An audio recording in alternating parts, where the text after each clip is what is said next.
Hello everyone and welcome back to another edition here of the GSMC Fantasy Sports Podcast, brought to you as always by the GSMC Sports Network. My name is Christopher Shepard. Thank you all yet again for tuning in to today's show. It should be a good one. Happy Wednesday to you all. We are officially at the middle of the week, but today's show is pretty much going to be all things Thursday Night Football, previewing tomorrow night's game between the Dallas Cowboys and the New York Giants in another exciting, hopefully divisional contest. We're also going to continue my personal positional rankings for this upcoming weekend in terms of the players who I believe will shine this week as well. But before we get into any of that exciting stuff, I do want to remind you to consider liking, following, and subscribing to the show and the network as a whole. It's a huge support to everyone concerned. It's greatly appreciated what you do for the show, especially me and my fellow podcasters as well. You might want to go and check out their podcast as well and the network as a whole. But also, this is something you guys have been doing another great job of, and that is making yourselves available to the Super Chat, Super Thanks, and Super Stickers features here on YouTube. Such a great way to interact with the show. Such a great way that if you want any questions, comments, or concerns addressed, great way for you to leave them in the chat, and I will voice them myself and introduce you to my show. And also, tips and donations are greatly appreciated as well in terms of helping support me, my fellow podcasters, and the network. But without further ado, let us jump right into today's show. Let's start off with a little bit of a general betting preview for tomorrow night's game, Thursday Night Football, Dallas Cowboys, New York Giants, classic NFC East rivalry. And the thing about this betting kind of line for both of these games that I want to kind of look at is the fact that it should seem like the odds should be more heavily in favor of Dallas in this matchup. But considering where both of these teams stand right now, I understand how some people might be a little bit skeptical or frustrated about what they see from this betting line. But without further ado, I'm just going to share it with you. Dallas are 4.5-point favorites. The over-under, 44.5, a little bit lower than some might expect. And the money lines are Dallas minus 210, and New York is sitting at plus 175. So, as you can see, Dallas is pretty much the favorite, but they're not as heavy a favorite as you might expect hearing the nature of this game. And I just want to address perhaps why bookmakers haven't been as excited to try and place more emphasis on Dallas in such a positive light. And I think it's mainly because of the offensive infrastructure that Dallas has and the stubbornness that has set into this team in terms of how it views itself on offense. Because this team right now should feel like in games such as this, they should be going into this more as a touchdown favorite, so to speak, not just as a 4.5-point favorite. And I think this speaks to as well the uncertainty not just of Dallas, but of the Giants as well. Because they did get a pretty decent win against Cleveland, albeit Cleveland not being the best of teams right now. But I think that this is more down to an indictment of Dallas and where odds makers feel like they are at this current moment than it is about the overall structure of this game. Now, in terms of how I think each team can approach this game and best set you up for betting success, I feel like if you are the Cowboys, what it's going to come down to is Mike McCarthy's stubbornness. I feel like the way the Cowboys see themselves right now is that after both of the contract extensions for Dak and CeeDee, it's become kind of a deal where both of those players feel like they have to do everything in the squad, when in fact they have the players necessary to compensate for if the whole Dak and CeeDee connection doesn't work.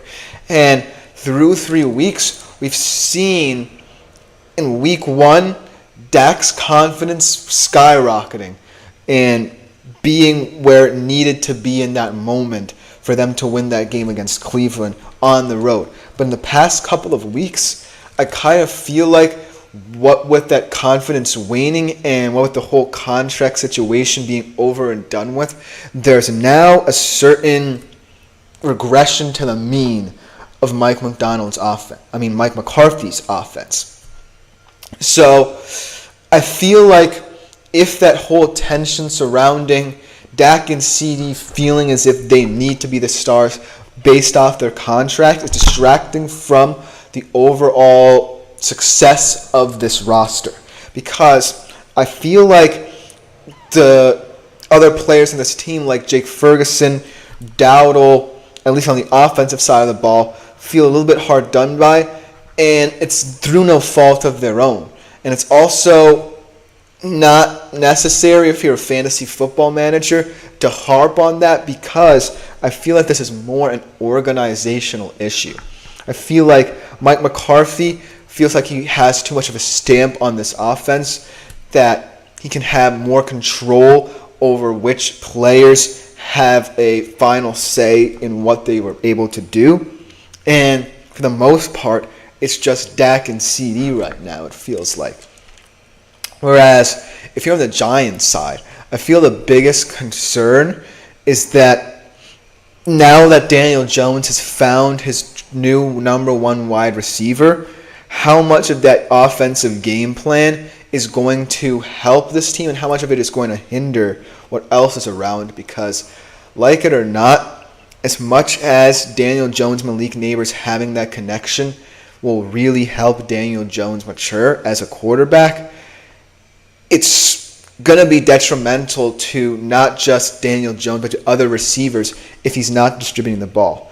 I feel like what with that whole situation with the Browns and how inept they look both offensively and defensively, it was okay that rapport was established between him and Neighbors. But against deeper teams and far superior teams to them, at least in the NFC, they're going to have to find ways to get this offense to be a little bit more varied. As much as I love that relationship, I think that you're not going to be able to succeed.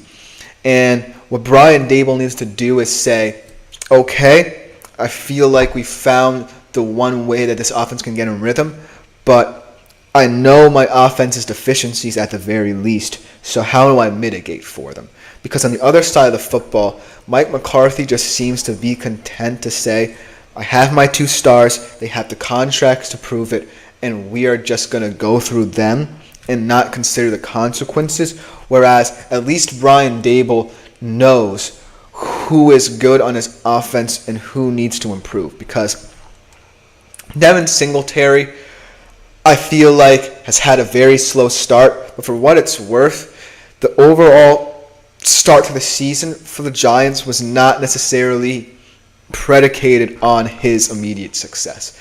I feel like what Brian Daboll wanted to get right first was that Jones-Neighbors partnership, and then deal with it as it comes, and deal what the offensive shortcomings will kind of progress with as they come. So I feel like the reason why this line is a lot shorter than people think is because of that. Now, at the end of the day, I still think Dallas should be the favorite in this game. And not necessarily deservedly so, but pretty comfortably. I feel like, yes, both of those games against the Saints and Ravens felt like they were truly dominated, but that second half against the Ravens, or just that fourth quarter, if you want to limit it to one quarter, showed moxie at the very least from this Dallas offense. And you can call it them playing catch-up, but I feel like when the Dallas the offense is at its best, it's under a certain kind of pressure. I feel like Mike McCarthy's going to start to realize that his offense can be much better than he even expected, and start to utilize some of the guys who I feel are going underappreciated in this offense. And when this offense does get going, I just feel like it has, at the very least, the firepower to overwhelm teams like the Giants. It's not, an offense that I feel like can go up against, say, what the Packers can bring to the table, what the Lions could potentially bring to the table in a playoff setting, but against your own division in games that you kind of feel like you need to win in order to stay in the race, I feel like the Cowboys will have enough and can trust in themselves enough to say, if we vary our offense just a little bit, especially in these divisional games, then we should be good. Because it's always been about the regular season for the Cowboys. And whenever there are signs of tension in the regular season for the Cowboys, chances are they're just not relaxing to the season. And that's what it feels like. The overwhelming kind of feeling that preceded the old contract situation for both Dak and CeeDee probably is what's happening now. Because now that's over and done with, there's not much quote-unquote drama here anymore. So now that there's no sort of drama happening in the Cowboys camp, well, outside of, say, Jerry Jones or something of that nature, but it just feels like the Cowboys are ready to move past that. Whereas the Giants, they're still an unknown commodity. I like that they won against the Browns, and they feel like they built something between Jones and Neighbors that they feel is good. But until I see Brian Daboll actually address the concerns I have with this offense still, then I'm not convinced they can keep up with teams in their own division. And they still think they are the fourth best team in that NFC East. So that being said, in terms of my predictions, I feel like the Giants will actually cover the spread in this game. They can keep it close enough. I feel like Jones is going to make some timely decisions. He's going to try and protect the ball the best he can. And that will lead to them kind of controlling this game more than people expect. But I still think Dallas will win.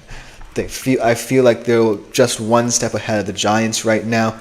And no matter what you think is going on in Dallas, whether it's crisis mode or there's a situation where they need to relax, I feel like they are the better team in this matchup. But let me know what you think in the comments, because it's going to be an interesting game to bet on. But coming up next, we are going to talk about some of the prop bets that I think could hit for you guys in this game, because there are a lot of questions about who can step up for both offenses and why.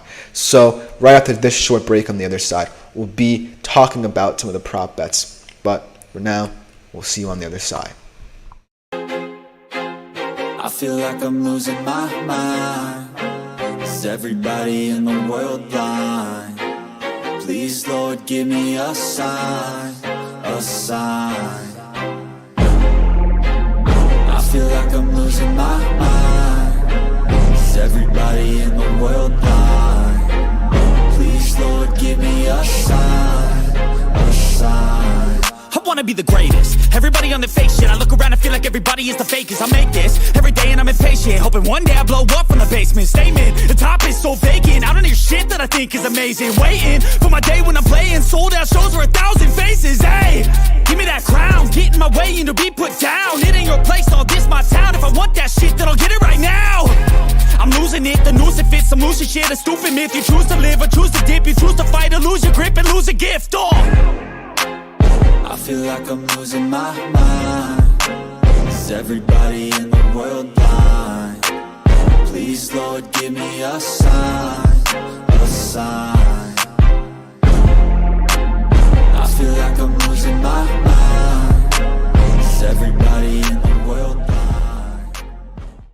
Hello everyone, and welcome back to the GSMC Fantasy Sports Podcast. Hope you guys enjoyed that first segment. Before we get into the second, I do want to remind you yet again that if you do feel so inclined, keep on making yourselves available to the Super Chat, Super Thanks, and Super Stickers features here on YouTube. They're a great way to interact with the show. Great way to get your questions, comments, or concerns on air. And most importantly, it really helps support the show, the network, me and my fellow podcasters as well, and all the good things in between. So anything you do for the network, including tips and donations, is greatly appreciated beforehand. And especially I appreciate all the comments about fantasy football that you leave.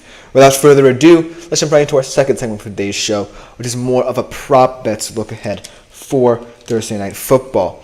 And all the prop bets that I've garnered here are prop bets about certain players who I feel are improved situations or just feel like the right kind of bet to place on this game. So without further ado, let's jump right into it. Starting off with quarterback Dak Prescott.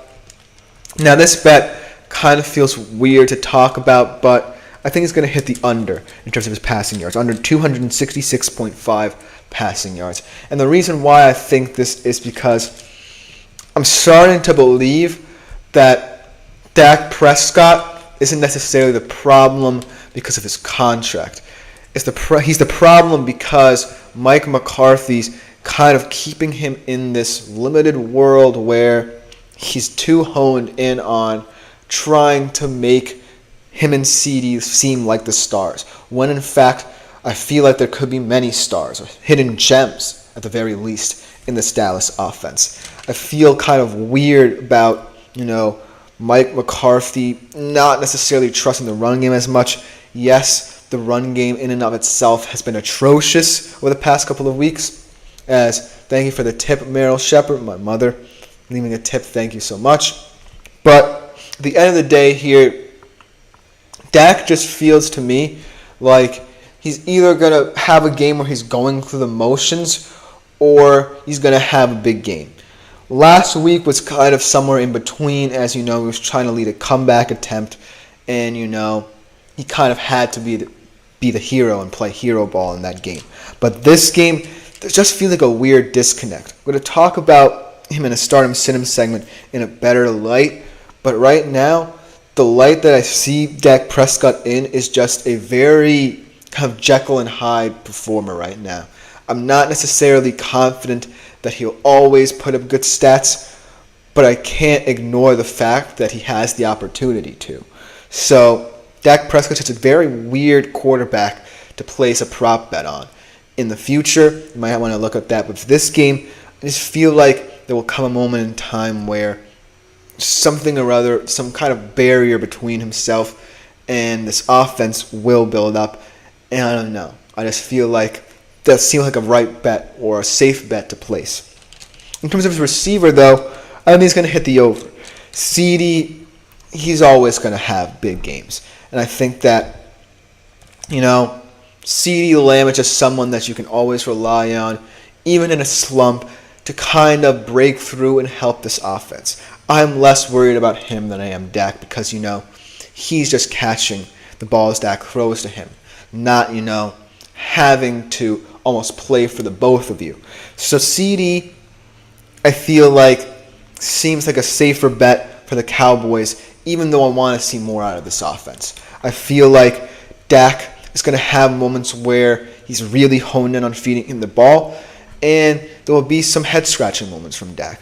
But CD, that's the least of his problems. He's just looking to get open, get the ball, score touchdowns, put up points for Dallas. And I think he'll do that very well in this game. That's for -110. I feel like this is the best bet in terms of who I feel like will produce for the Cowboys offense immediately. Because at the end of the day, yes, I could have mentioned Jake Ferguson's name. I think that he's someone who has the ability to score anytime. One of the better, when he's, incorporated fully into this offense, red zone tight ends in the league. He's not the best yardage guy, but that's more due to Mike McCarthy's offense than his kind of situation. But at the end of the day, it just feels like the center of attention for this offense right now has to be Dak and CD. And it has to be about the ensuing concerns people may have, whether it be just the overall structure of the offense or whether they are frequent bettors and looking to place bets on this offense. It's just kind of mind-boggling to me that no other player, I feel like, can be warranted to be successful in terms of a betting perspective on this team, because I can't say effective right now that Jake Ferguson will put up X amount of yards or score X amount of touchdowns or score at any time in this game, because it just feels like it's the Dak and CD show right now. That's all I can really say. And until I see otherwise, until I see Mike McCarthy kind of settle into this idea of getting every single one of his players involved, then I can't confidently sit here and tell you, okay, this is the bet you should place on a guy like Jake Ferguson. This is the kind of bet you should place on a guy like Dowdle or Elliott or Brandon Cooks even. So for now, I feel like it's cliche to talk about these two players, but it feels appropriate for this game too, because it is a divisional game, and you kind of feel like they are still a superior team at this moment, and you never know who or what will step up for either of these teams. So I'm very confident in these two bets, though, at the very least. On the Giants side of things, if there's one player I feel very confident about in terms of a betting perspective, it would have to be Malik Nabers. I think that Brown's game really showed he's ready to be a star in this offense. He's ready to step up for Daniel Jones, for Brian Daboll most importantly, and be the player that this offense desperately needs. He's not going to fix all the Giants' problems on the offensive side of the football, but he is fixing some of them. At least he has that rapport with Daniel Jones, like I said prior, that needs to happen in order for Daniel Jones to align him even more. But be wary of what that could mean for the overall offense. It can't just be about Jones and Nabers. It has to be about Jones, Nabers, Wan'Dale Robinson, Devin Singletary, Jalen Hyatt, and everyone else in between as well. And so Malik Nabers over 69.5 yards seems like a nice bet because of what we know he can bring to the Giants. And we know that Daniel Jones will most likely look to him as his first target more often than not. But as the season progresses, be careful betting on Malik Nabers because it's a dangerous line to kind of cross here. At minus 115, I will safely assume that in this game, the Giants will try to keep that rhythm of Jones and Nabers going, so I expect them to hit this yardage total. But in more and more games, against tougher and tougher opponents, I feel like there needs to be a diversification of this Giants offense, and I wouldn't feel as comfortable as a result should we see that more from Daniel Jones, Brian Daboll, and this Giants offense in coming weeks. But for now, from what I see of Malik Nabers, he's ready to take that step, ready to help Daniel Jones, but just be wary of him as that guy in that offense. But in terms of his quarterback, I feel like his quarterback's going to hit the under in this game.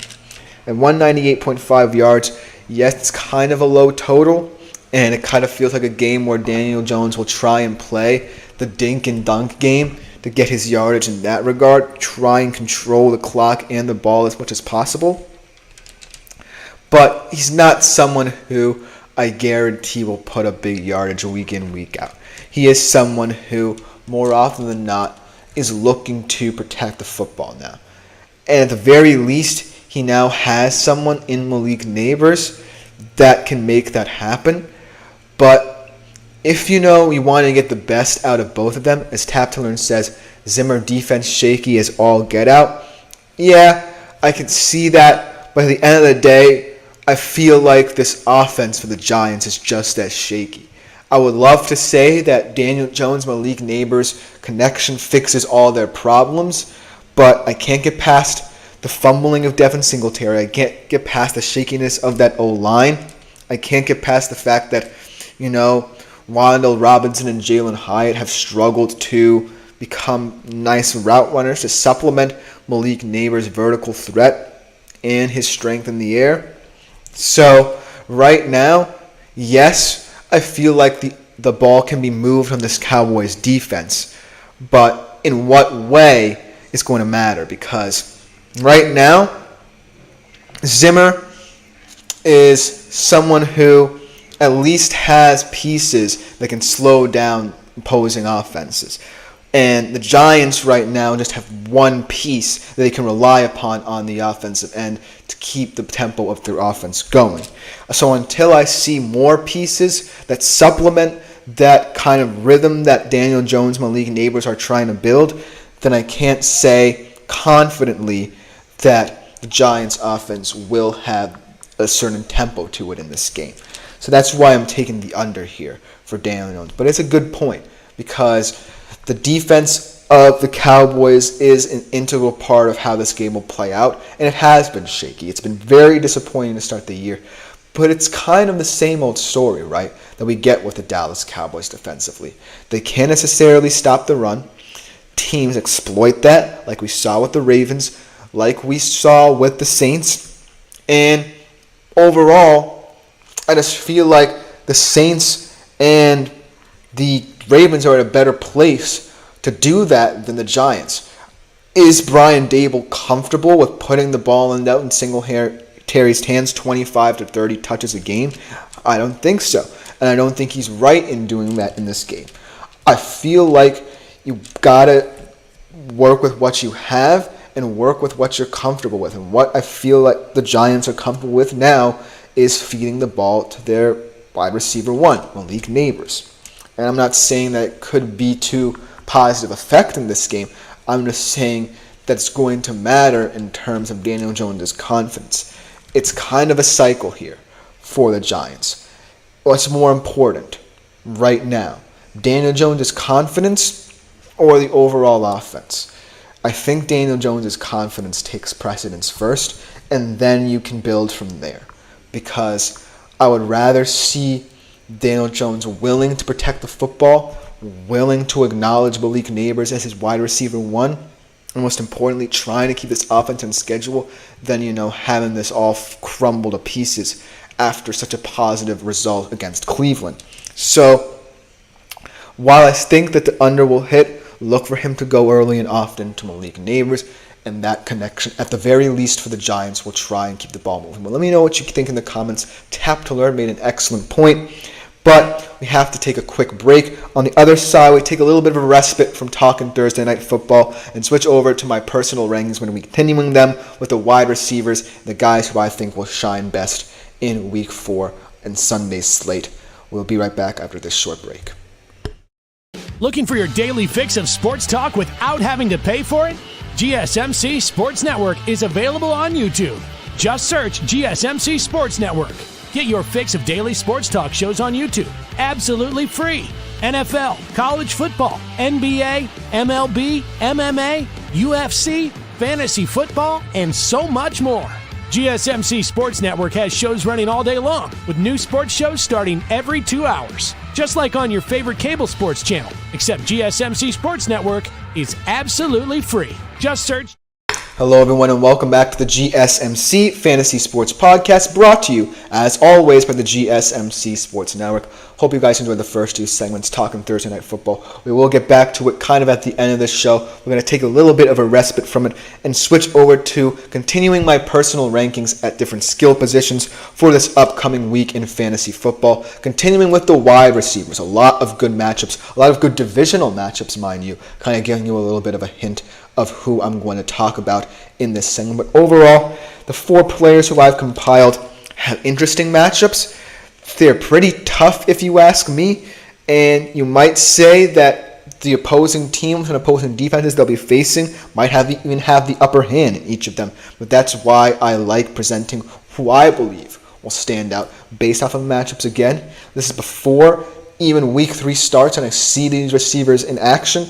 I just see the matchups, so you can say whatever you want in the comments about these rankings, but these are my personal picks for Week 4. So without further ado, let's jump right into it. And the first one kind of feels like a no-brainer. This is the first divisional game that I will mention. Very big one, a lot of implications.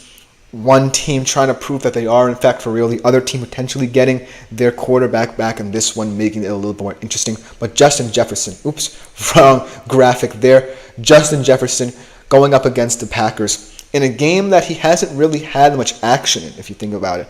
Injury bug has hit him in these games, and he's going up against Jair Alexander, who also, ironically, has had a couple of injury bugs in these divisional games. So it should be a very interesting match, but the reason why I like it is because the comfortability that Sam Darnold has in knowing that Justin Jefferson is his number 1 receiver, most importantly, also knowing that even though Justin Jefferson is going to get the lion's share of targets, it's what he does with them that's going to be most important. He's not necessarily going to have a touchdown in every play, but he is someone who can keep the ball moving through the air for Sam Darnold in this offense. And that's why I like him. This game he feels like he's going to be more of a reliable target than, a scoring threat, because I think the Vikings' game plan is going to be oriented around setting the tone on the ground. Aaron Jones is a dominant back. We talked about him this week before. And, keeping Sam Darnold on schedule. And if it kind of translates to a dink and dunk approach, so be it. But then again, you always have to compensate for Justin Jefferson. I think that you're not always going to see the Jefferson-Alexander matchup. They're going to try and move around Justin Jefferson, move him to the perimeter sometime, move him to the slot, try and confuse this defense because he's always their get-out-of-jail-free card. And that's the most important factor in this game. So he could have a slow day to start off with, but just know that he's always that deep threat for Sam Darnold. As Tap to Learn says, Aaron Jones may go off even just to get the Lambeau leap he's promised Vikings fans. That would be an epic moment for my man Aaron Jones, going back into Lambeau and scoring a touchdown and doing the revenge Lambeau leap there. But I think that both of these guys are primed for big days. I think that if you utilize Aaron Jones early, he's going to have a pretty big game. And if you use Justin Jefferson late, he's going to be the surprise factor against this Packers defense, who, mind you, have been one of the most impressive in terms of takeaways in the league. They've had 7 interceptions.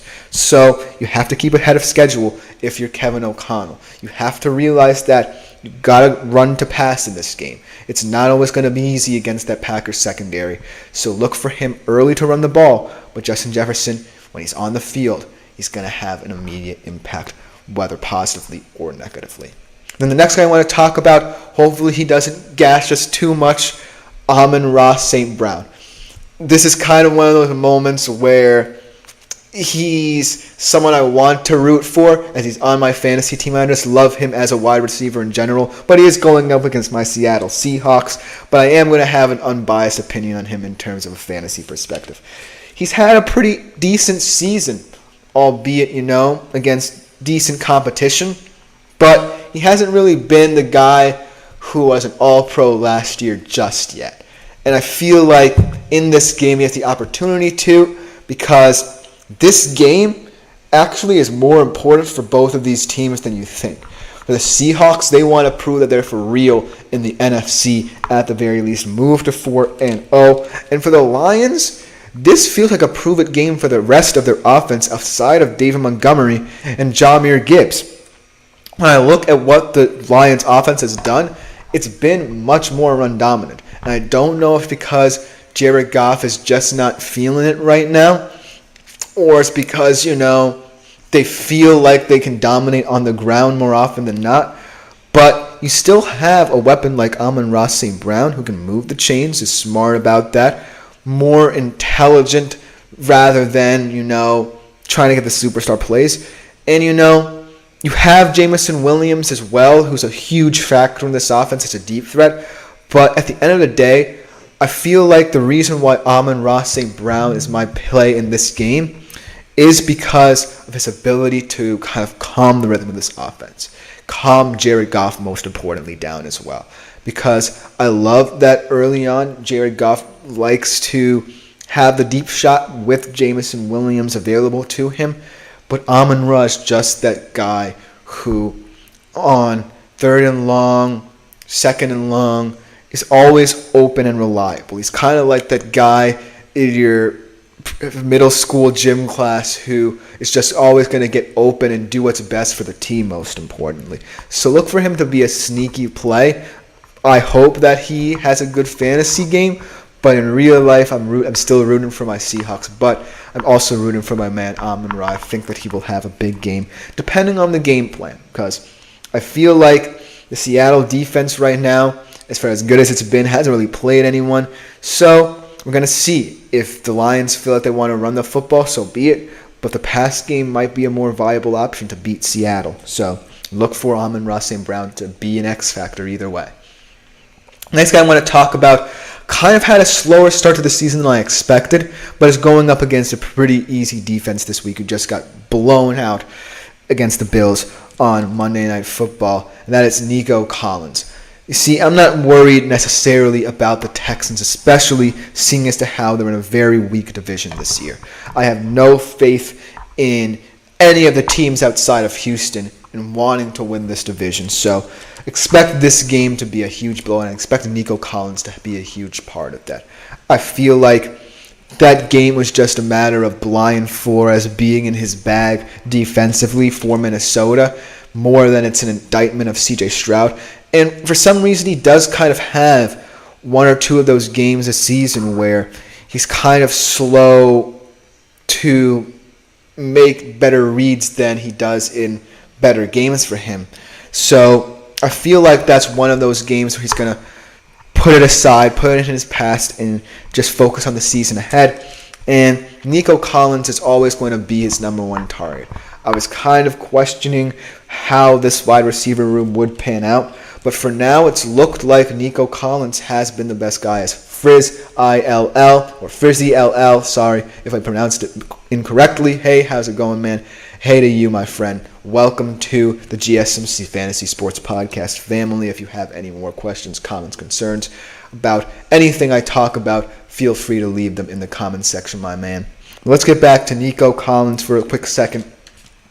I feel like in the past couple of games, he's had the most impressive quote-unquote stat lines out of any Texans receiver, and that's saying something because, it hasn't been pretty offensively for Houston by any means so far, but this game is against the Jags, and I feel like as the season progresses, Nico Collins and CJ Stroud will continue to be on the same page. I feel like that whole kind of muddled nature that Stephon Diggs brought to the room will subside. He seems to be very happy in this situation. So as long as that kind of situation and status is comfortable, then there's no reason to think why Nico Collins can't mature and progress this season in terms of fantasy implications as well. But the last receiver, we talked about this guy already, and I still think he's a valuable option. Either way, I still think he warrants, the wide receiver 1-2 status in fantasy that he deserves, and that is CeeDee Lamb.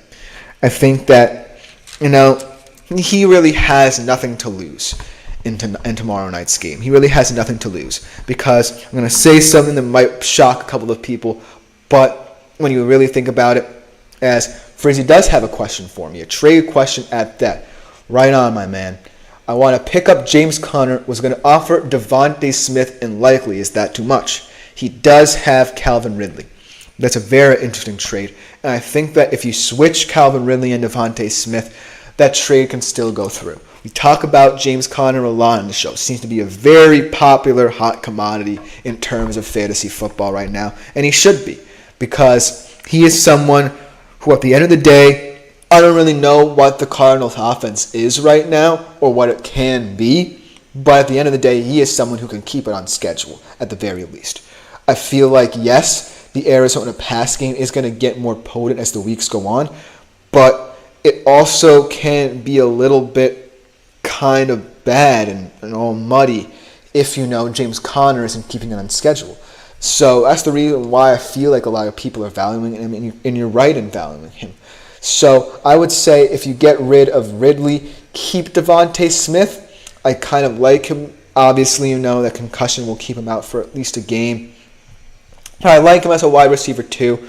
And likely, I feel like his value is going to kind of plummet a little bit as the season goes on for Baltimore. So if you switch out Ridley and Devontae Smith, I feel like that trade is very likely to go through. But thank you for your comment, my man. Good luck to you in all your fantasy football exploits this year. But CeeDee Lamb is someone who, I feel like he's not the problem. And the thing I was want to say, thank you, Frizzy ILL, for leaving that nice comment. I feel like I'm about to say really sums up not just who CeeDee Lamb is, but it sums up what makes the Cowboys such a controversial team. CeeDee Lamb, at the end of the day, helps the Cowboys offense more than the Cowboys offense helps him. Because if you think about it, the Cowboys offense really isn't necessarily predicated by, the stars they do have to just go through one player. So I feel like the Cowboys organization thinks that CeeDee Lamb is the end-all, be-all for this offense, and it's not true. At least that's my opinion. It's not necessarily, Mike McCarthy's and Jerry Jones' opinion, but it's my opinion. So if you're CeeDee Lamb, you're always going to have a big game. You're always going to be seen as the star. But to what effect for other guys?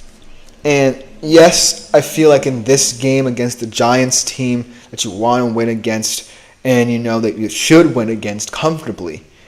I feel like CeeDee Lamb, I'm okay with being the star.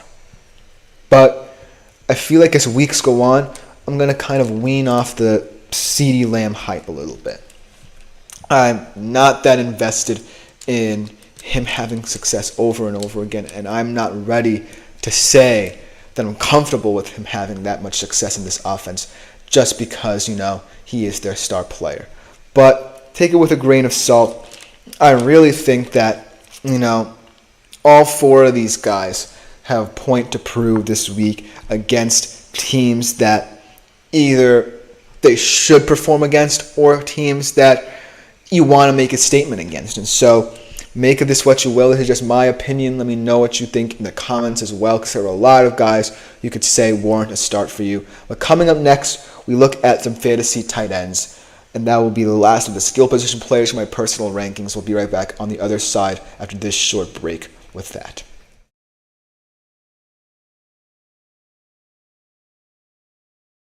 For the best and latest podcasts available anywhere, go to the podcast app on your cell phone and type in GSMC to access free content-rich podcasts on health and wellness, book reviews, sports, entertainment, relationships, social media, movies, technology, finance, and even weird news. Subscribe and download the GSMC Podcast Network's family of shows, available everywhere podcasts.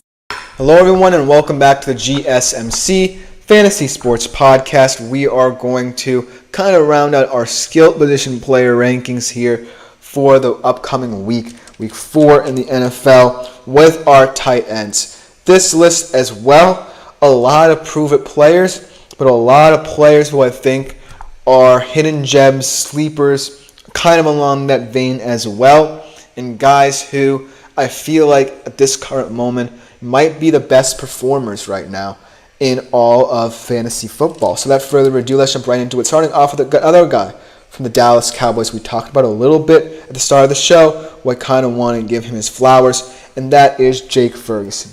Did have a decent game against Baltimore this week. Had 95 yards on for 6 catches, so not bad, 15.5 fantasy points. But my thing with Jake Ferguson is I love him as a player. But do the Cowboys love him and respect him as a player? That's been kind of the theme of this show. The fact that, you know, the Cowboys can build around other people outside of Dak and CeeDee, but they're not seeing it through the same lenses as fans or fantasy football managers as well. And it kind of should anger you if you're a fantasy football manager or a Cowboys fan at that, to see Jake Ferguson be someone who you saw last year perform so well in that red zone role, now not being an X factor for this team when he can be. And in this game again, I feel like he should have a good game against this divisional opponent because I still feel like the Cowboys are the favorite. But they're not going to be that way if Jake Ferguson isn't respected, if Jake Ferguson doesn't get at least 25 or 30% of the targets like he warrants. Because at the end of the day, the bottom line is he's as high-end a tight end as you can get in terms of fantasy football outside of the regular guard here. So Jake Ferguson, take this with a grain of salt, but weekly he's going to be someone who I either rate very highly because what I see from him is positive and what I see from the Cowboys overall is positive. There are just some weeks where I'll be scratching my head about him. Like, is this guy really going to positively impact the Cowboys offense, whether it be just because, you know, the Cowboys are feeding him the ball or just because it's kind of a him problem? But I think right now it's not a him problem and it's a Cowboys problem. And if they don't solve it, then Jake Ferguson's value is going to plummet dramatically. But I have hope for him. I have hope the Cowboys offense can get their rhythm. But the other next tight end that I want to talk about is kind of one of those prove-it guys who is kind of more of a sleeper kind of pick, in quotes, Tyler Conklin. I think that Tyler Conklin had one of the more impressive tight end performances from the guys who you wouldn't expect me to mention on this show. I think that he is someone who we really severely underrate in the world of fantasy football because we don't necessarily think further down the list of tight ends. We're kind of enamored by the top end tight ends in the market, and we don't necessarily see the value that could be found in a guy like Tyler Conklin. But 14.3 fantasy points against New England. One of the leading receivers in that game for the Jets. He is just someone who I think Aaron Rodgers is going to have a lot of fun with because he's just a Aaron Rodgers receiver / tight end kind of guy. He fits what Aaron Rodgers is best. When Aaron Rodgers is in the pocket, he's most likely comfortable with throwing to his wide receivers. When he's out of structure, he's going to be looking for a guy who can adjust his route accordingly. And that's what Tyler Conklin did to a T in this game. If he's on schedule, then I really love Tyler Conklin. But I don't know what the Jets' offense really is at this moment because we've seen a lot of good things, but I still think there are a lot of kinks to figure out there.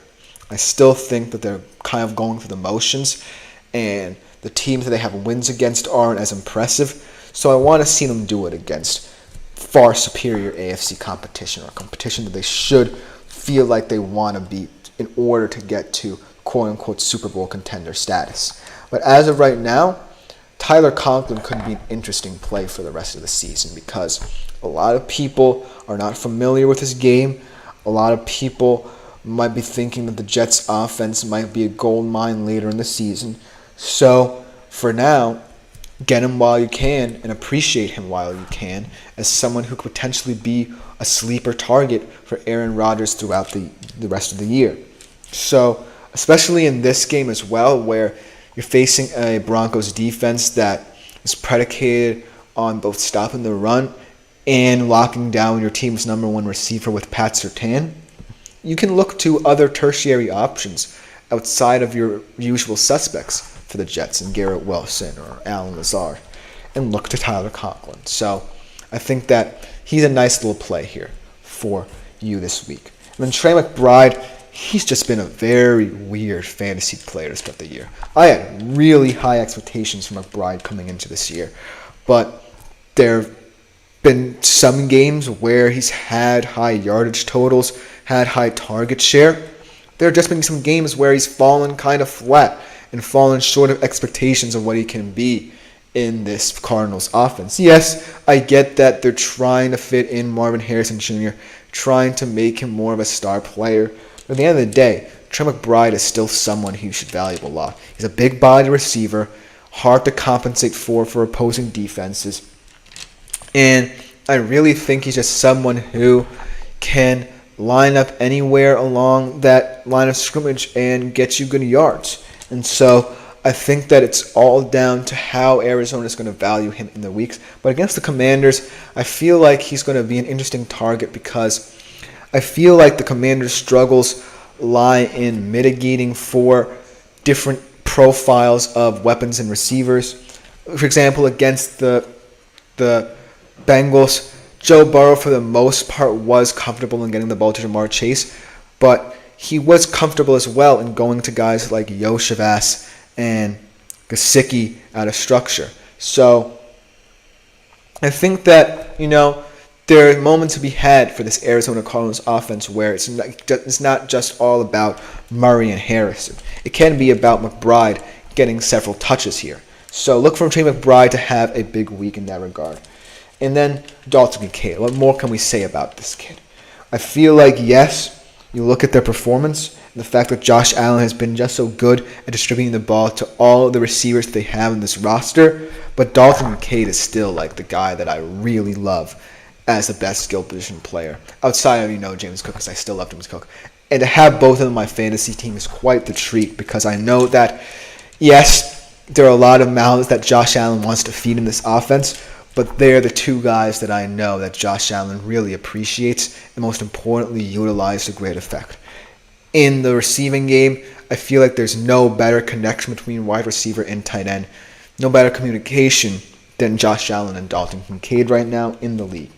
And against the Ravens, the Ravens defense hasn't really impressed me all that much, and I feel like this could be a blowout. That's just me. I'm kind of wishful thinking right here because I'm in love with this Bills offense and what it has done thus far. But Dalton Kincaid, I feel like he has the ability to just exploit any defense he's facing. And I feel like Josh Allen is in his bag right now. And no matter who he's throwing to, they're always going to have a big game. I mentioned Khalil Shakir. I think that Keon Coleman had an incredible game. So the Bills, not just Dalton Kincaid, are high in fantasy stock right now. So not just Dalton Kincaid, but look for the Bills as a gold mine in coming weeks for fantasy football. And the last guy that I want to mention here, Isaiah Likely in return. I kind of bashed him a little bit in terms of his performances after, his breakout against the Chiefs in that opening game. But, the Ravens offense really can become predicated on the intermediate pass game where, if the offensive line problems aren't necessarily fixed, they would feel comfortable in getting him the ball early and often. And the reason why I think Isaiah Likely right now is more relied upon than, say, Mark Andrews in the system is because Mark Andrews has learned and experienced what Baltimore offenses of the past have been, and he can be relied upon to kind of see his role a little bit and allow Isaiah Likely, who I kind of feel like right now fits the profile of this Baltimore Ravens offense better as a receiving threat, to really grow and mature. This week, really wasn't his best, but it was mitigated for. The Baltimore Ravens still won the game. Like I told you guys that DeMar Jackson would have to run more in this game as well. So week in, week out, it's going to vary how this Ravens offense looks. But this week, I kind of feel like they might be playing a little bit of catch-up, and they might want Isaiah Likely to get going again to kind of mitigate for that as well. So look for Isaiah Likely to have a bounce-back game. I don't think this is a game the Ravens will win, but it's a game where they might need to pass more often than they would like. So Isaiah Likely. But overall, let me know what you think in the comments, because tight end is just going to be a weird position to kind of figure out as the season goes along. But our last segment of the day, we'll be going back to Thursday Night Football and talking about the stardom-sit-em situation for that as well. So we'll be right back after this short break, and on the other side, we'll close the show with some stardom-sit-em.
Hello everyone, and welcome back to the final segment of the day here on the GSMC Fantasy Sports Podcast.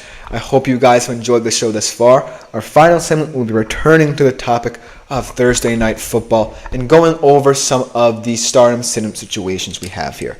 Now, I kind of feel like it's kind of clear-cut in terms of stardom-sit-em, and this is just my opinion, but I would love to hear your comments as well about who you feel like could be a viable play in this game and who you might have on your bench for this game. Because a lot of people, in fantasy football prefer not to have the bulk of their players play on Thursday Night Football, and you might have a lot of these guys on your bench either way. But just for this game, if this were the only game this week, these would be the players who I would say start and sit. The first one I kind of feel is easy, but it also could backfire on me a little bit, and that is Dak Prescott as a start guy in this game.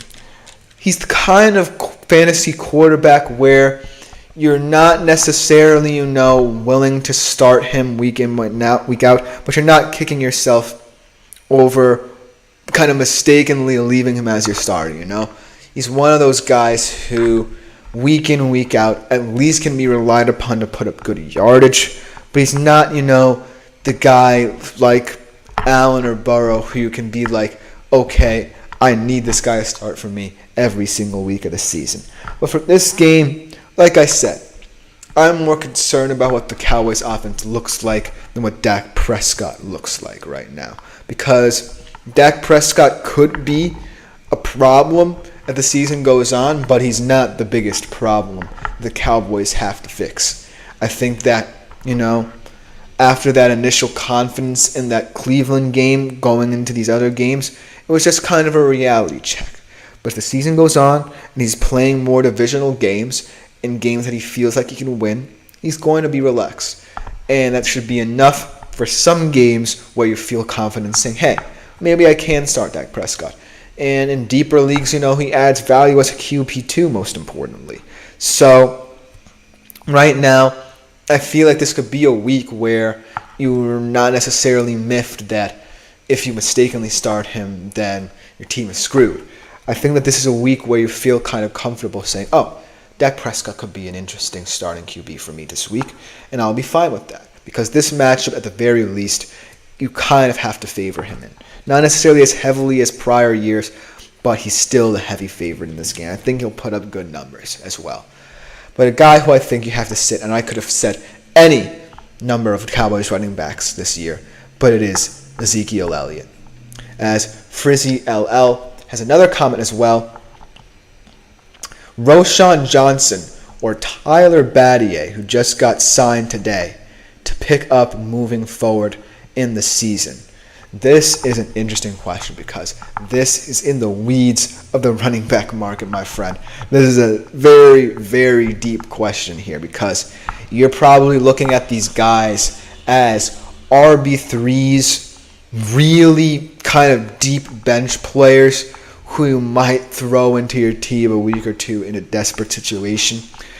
And both of these guys, though, I really like, but I kind of feel like Battier, and I could be wrong here because I'm not necessarily, I try to remember all these like lower tier kind of guys. I believe he plays for the Broncos, if I'm not mistaken. Tyler Battier has really, in the few moments I've seen him, shown that for a fantasy football manager who is just trying to balance their team, he can get good yardage. Now, both of these running back rooms, for the most part, are quote-unquote loaded, but I feel like the Bears' running back room is just a big kind of mess, whereas the Broncos' running back room feels more defined and it has more versatility to it, and it has more opportunities, thus, for a guy like Tyler Battier to get more touches. Whereas Roschon Johnson, I had high hopes for him. As a Texas fan, seeing him at Texas, I liked what I saw out of him as an RB2 behind Bijan for many years. But in this Bears offense, he's just going to really struggle to get a lot of good, meaningful touches. So I really like Tyler Battier, and I know where you're coming from as someone who's just trying to round out their team.